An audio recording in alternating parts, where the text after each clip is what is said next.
In this lecture, let us talk about generation of FM signals. Before that, let us review what we have discussed until now. So,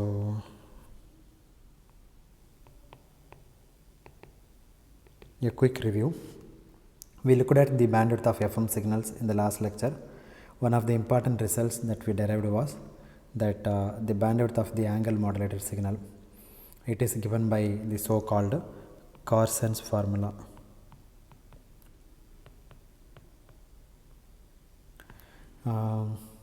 Which is for the case of a pure sinusoidal signal.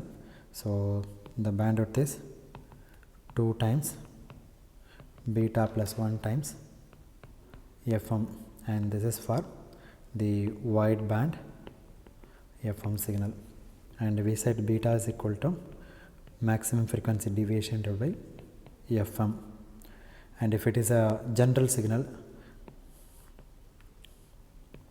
the bandwidth is given by 2 times d plus 1 times w, where d is equal to delta f divided by w, and this d is called a deviation ratio, and here this beta is called a modulation index,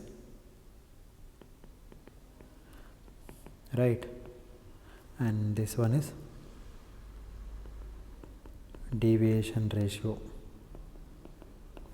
and this is for general signal, and this one is for sinusoidal signal. That's it. Okay, so equivalently we also discussed that this was a matter of discussion. Okay, so we did not derive this, the second formula we did not derive this for the okay, therefore for the general case, when modulating signal is not a sinusoid but it is a general message signal m of t, the formula is more or less same, except beta is beta gets replaced with a factor d, and FM gets replaced by the bandwidth of the signal w, and this beta gets replaced by d, capital D. Okay, therefore bandwidth is equal to 2 times beta plus 1 times FM, or 2 times beta plus 1 times, sorry, capital D, right? I am writing wrongly. Capital D times W. That's it. Of course, this capital D is based on empirical and theoretical calculations. Okay, and these rules for calculating the bandwidth of an FM signal are called Carson's rules. These are the result for the case of wideband FM. Now, for narrowband FM, what we said is beta is much smaller than unity. In other words, the deviation ratio is much less than 1. So, or you can say the deviation ratio less than 1. Okay, this is a condition for narrowband NB-FM, narrowband FM. So, beta or capital D is negligible part here. So, in this case what happens, these two formulas becomes bandwidth is equal to, if this is negligible because it is much less than 1, right, so you can avoid that, you can disregard. In that case bandwidth is equal to 2 times of FM, and here bandwidth is equal to 2 times of capital W. Precisely the way we had the bandwidth in the case of amplitude modulated signals. So this is a quick review of the bandwidth of FM signals and that is angle modulated signal. Now let us jump to generation of FM signal, how we can generate FM signals.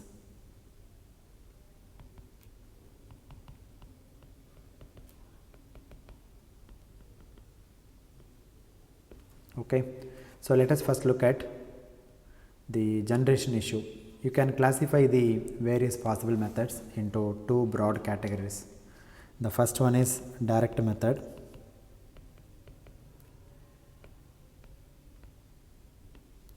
and the second one is indirect method.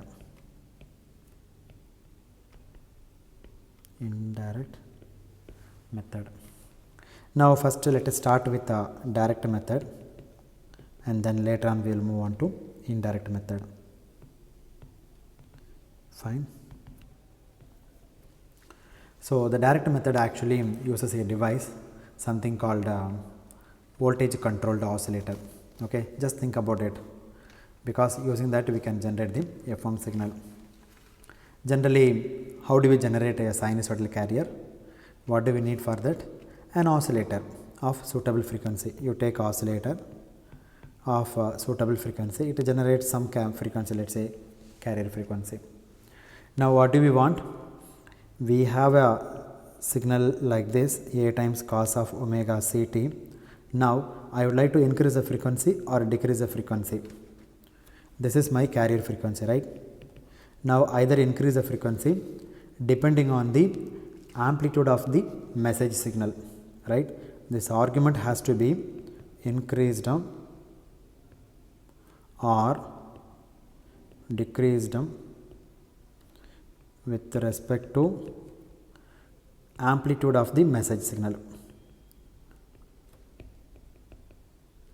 Amplitude of the message signal means what?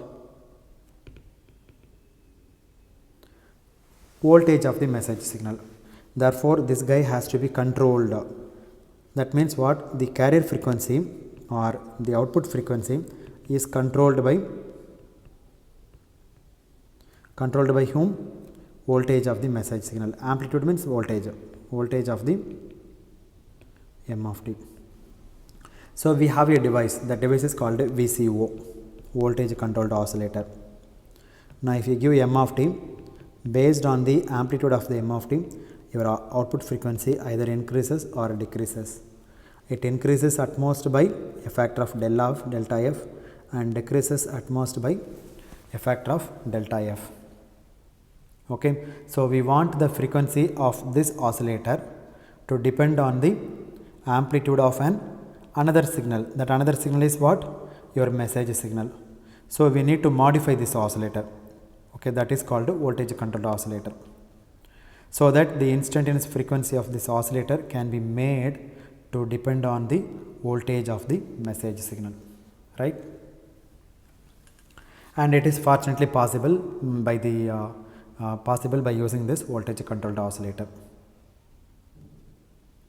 And this is very important circuit for us, at least for in frequency modulation. So the direct method basically depends on the design and the construction of what are called voltage controlled oscillators of different kinds, which are being designed and fabricated. Now depending on what frequency range you are working with, you will have different kinds of designs. You can have voltage controlled oscillator based on IC components. You can have voltage controlled oscillator based on RC component, resistors and capacitors, which are called relaxation oscillators.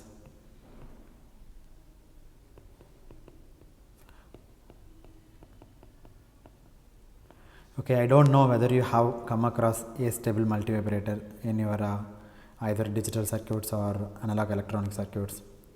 If you have come across a stable multivibrators, they are nothing but voltage controlled oscillator.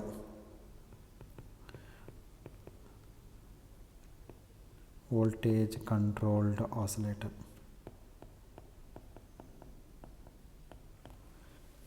So if you are working with microwave frequencies, there are special devices like klystron, which can be used as voltage controlled oscillators, and so on and so forth. Therefore, it depends on what frequencies you are working with, and based on that you have different kinds of devices. But I will not go into a very detailed discussion of the design of the voltage controlled oscillators, except to say it is possible to design circuits, devices, systems which can be essentially a voltage controlled oscillator. And once I have such a voltage controlled oscillator to control the input, basically what does it mean? You have an oscillator, basically it is an oscillator Okay, I mean look at it purely from a block diagrammatic point of view. In oscillator there is normally no input except the power supply. You give the power supply positive voltage and negative voltage. For example, if you take your LC oscillators, RC phase shift oscillators and so on. So here you have control, okay, but in our case we are giving some control voltage.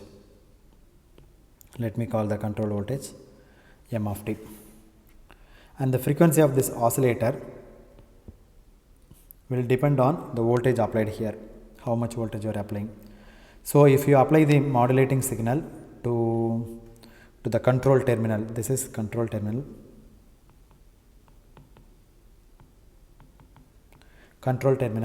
the output oscillations will depend on the input amplitude. So that is what this devices has to do. How they are designed would be the topic of subjects that we are doing, otherwise the subjects that you are studying or will study. So we will not go into those. We will assume that such things are possible to make. Maybe we will discuss one such example slightly later. Now what kind of systems will this be? Frequency modulated signal, right, or phase modulated signal. What kind of systems will this be? If I use the voltage controlled oscillator, will this give FM or PM? The answer is it gives the FM signal. The output will be directly, output frequency will be directly depending on the input message signal. So the answer is FM. Now can I use it, can I use VCO for generating PM? That is the next question that one would like to ask. Okay, so here the output frequency is proportional to the magnitude of the modulating signal. Now the question is, can I get a phase modulated signal from the voltage controlled oscillator? The answer is yes. How would you achieve? There is a message signal M of t.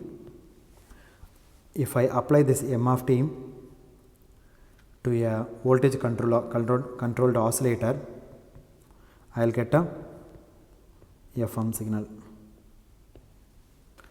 Okay, now what I am going to do is, you take M of t, right, first you apply to differentiator.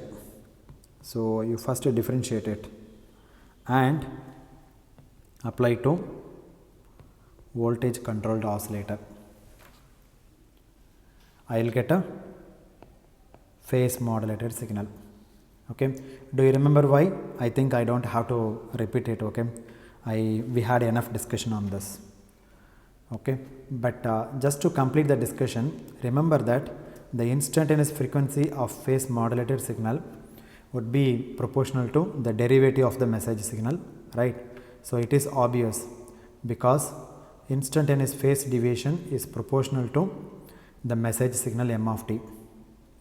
So the instantaneous frequency deviation will depend on derivative of the message signal, because instantaneous frequency is the derivative of the instantaneous phase. So this is how it works. So if I feed M of t directly to the voltage controlled oscillator, I will get a FM signal. If I feed M of t to the differentiator and then differentiated version of M of t, M dash of t is applied to the voltage controlled oscillator, I get the PM signal. Actually we will discuss later for various reasons. Okay, what we call FM transmission is neither pure FM nor pure PM. It is something in fact in between. What that means is something that we will discuss a little later. Okay, therefore for a direct method we use voltage controlled oscillator, VCO. So you have to devise a variable frequency oscillator. You can devise a variable frequency oscillator in which the frequency can be adjusted by tuning the oscillator frequency. So oscillator is basically a feedback amplifier. Do you remember that? If you recall, oscillator is basically an amplifier with a positive feedback. You have some feedback network. Okay, so in between you have some positive feedback, and but the positive feedback occurs at a certain frequency. See, the positive feedback will not occur for all the frequencies, it occurs only for certain frequency. So you reinforce the positive feedback to happen at a certain frequency. Therefore, the oscillator frequency will really depend on the resonant frequency of the tuned circuit. Basically, that's how any oscillator works. But that is not a voltage controlled oscillator, right? This is an autonomous oscillator.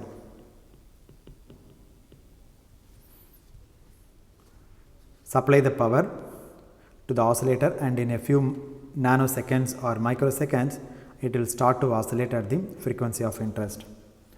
But a voltage controlled oscillator, on the other hand, is one where this frequency at which feedback occurs can be controlled by the externally applied voltage. What is the external applied voltage? Your V of t. Here no voltage in the autonomous oscillator. So somehow you have to make in this kind of system that the resonant frequency depends on the applied voltage M of t.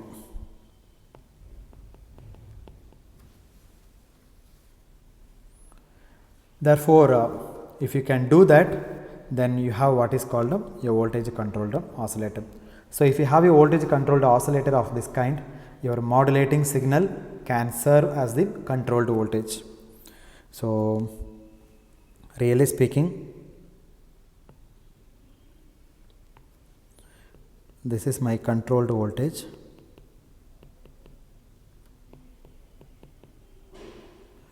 Your modulating signal. Modulating signal means what? Message signal. Let me denote by M of t. Therefore, this M of t can serve as the input for your voltage controlled oscillator. Basically, that is the idea of voltage controlled oscillator in a nutshell. So this is one kind of voltage controlled oscillator which is based on, let's say, resonant frequency, which is made somehow proportional to the applied voltage. Therefore, the resonant frequency made proportional to the applied voltage, which is your message signal. And the second type is relaxation oscillator.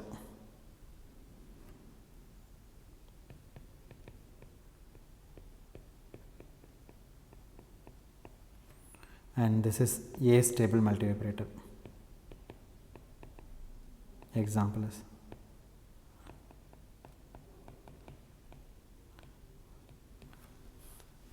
okay. These are the other kinds of voltage controlled oscillator as well. They are called relaxation oscillators, or in digital electronic terms, they are more commonly known by the name of A stable multivibrator. It does not have any resonant circuit, therefore there is no resonant circuit in that. There is no LC component. See, resonant occurs whenever you have an L and C components. Okay. So in the relaxation oscillators, you don't have LC circuits. You have only simply RC circuits. So it is basically based on the operation of a pair of transistors. Recall one opposite transistor. One transistor will be like this, and one more transistor. If one transistor is on, another transistor will be off. If this is on, this will be off. Switching between on and off state. And through appropriate feedback, a pair of transistors alternately switch on and off, then you can generate the output waveform. At one time, one transistor is on, the other is off, and then the rule gets exchanged to each other. This happens through a feedback mechanism between the two transistors. This kind of oscillators are called relaxation oscillators.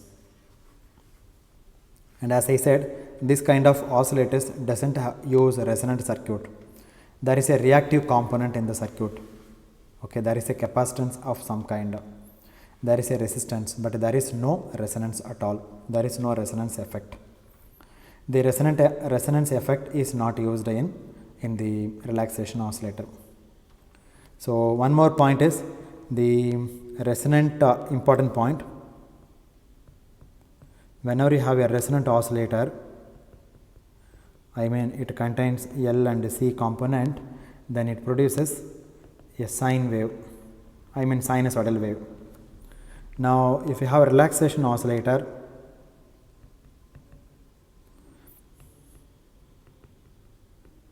it doesn't have a tuned circuit, it has R and C, and this guy produces square wave.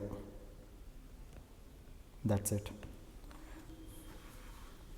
Probably you might have studied this relaxation oscillator in some other course like digital electronics, I mean digital circuits. So these are known by the name of astable multivibrator. Basically transistors are used as switches. The transistors can be used as switches, and the switches can go on and off alternately. Because they go on and off alternately, you can tap off the voltage of any particular transistor, and that gives you a square wave oscillation. The output waveform of a relaxation oscillator, unlike that of a resonant frequency oscillator, is a square wave. Whereas for a resonant frequency oscillator, the output is a sine wave, because there is a resonant frequency and the system oscillates at that resonant frequency. So it produces a sine wave at that frequency. For the relaxation oscillator, the system produces a square wave because it is based on the phenomenon of switching on and off transistors, and therefore you get a square wave at the output rather than a sine wave. So this is a nutshell. We will discuss a resonant frequency oscillator in some more detail in the next lecture. Relaxation oscillator is something that you will learn in some other course like a course in digital electronics, if you had not already done. There are various kinds of oscillators in the resonant frequency type also. As I said, for example, I mentioned the name klystron, which itself acts like a voltage controlled oscillator for a certain range of frequencies. You know how that works, which is out of the scope of this course. So all against this we can have indirect FM generation. Okay, so in the next lecture we will discuss about indirect FM generation, frequency modulation generation. Okay, now before I close this lecture, let me also review one more point that I made. Okay, that is, if you have a system for generating FM signal, let's say voltage controlled oscillator, as I said, the input is your m of t, and what is output? Output is a FM signal. Now as I said, you could use this voltage controlled oscillator to generate both FM and PM also. For FM generation, the controlling voltage is the signal m of t itself, no problem. However, as I said, for generating PM signal, you will have to have a differentiator. So m of t, then you put a switch like this, okay, and then you put d by dt, put another switch like this, you put a toggle switch. Okay, if this is on and this will be off, if this is on and this will be off, toggle switch. You cannot make both of them simultaneously off or on like that. So let's say this is my switch 1 and this is switch 1 and switch 2. Okay, now if switch 1 is on and switch 2 is off, I'm sorry, I didn't complete. I need to put one more block, VCO. Now what is output? If switch 1 is on, I will get a FM signal. Switch 2 must be off. Then if switch 1 is off and switch 2 is on, then I will get a PM signal. That's it. Okay, therefore you can make it work either as a phase modulator or as a frequency modulator. phase modulator or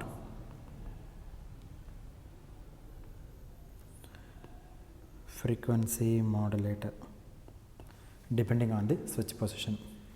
Okay, so let me stop at this point. The next lecture we will start indirect method.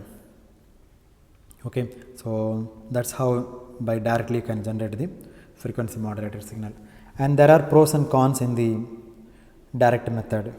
Okay, that can be overcome by using indirect method. Okay, that we will see in detail in the next lecture. Let me stop at this point. Thank you very much.